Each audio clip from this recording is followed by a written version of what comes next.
My name is Rebecca Quinton and I'm the Curator of European Dress and Textiles. And today I'd like to talk to you about this amazing portrait by John Michael Wright of Lord Mungo Murray, a younger son of the Earl of Atholl. It was painted in about 1683 and is a fantastic one as a dress historian, as it shows one of the earliest depictions of full Highland dress that has survived today. And it's not just any Highland dress. This is the Highland dress of a young man who's been born into wealth and is flaunting his clothing. So this lovely doublet that's in a slightly earlier style that he was probably still wearing because it's short-waisted and suits his outfit here today is in a very finely woven wool.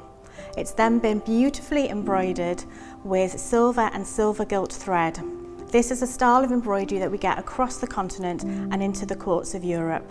There's a wonderful example of a suit being worn by James, Duke of York, at his wedding in a very similar embroidery 10 years earlier. He's then teaming it with the quintessential piece of Highland dress, this fantastic plaid.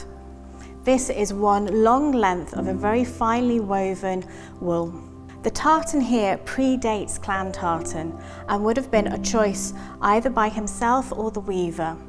You can see the quality in it. This is one where the weaver has introduced a very fine count and lots of different colours in his set. This fantastically long cloth, the big wrap or the feileadh, in this case has here we can see a string that would have been a drawstring around his waist to help gather these soft folds to create the lower garment, and the excess length of his plaid at this stage was then wrapped around and really does give a fantastic swing and shows off the plaid here. Later in the 18th century the two pieces will be cut and we'll end up with a kilt and a separate plaid. So here we have the fullness of probably 3 meters of cloth wrapped around the body. This is a garment that we would have had throughout the Highlands, but for other people who don't have the wealth, it would have been in a coarser wool and probably in a check that was only 2 or 3 colours. Here it is the finest. Look at these gentle gathering pleats here. This tells us of the high quality, the dense weave of this wool. This is a gentleman who has spent a lot of money, or at least his father's money. An outfit like this at the time would have cost a huge amount of money. From the tip of his ostrich plumed bonnet through down to his gilt garters and his leather brogues.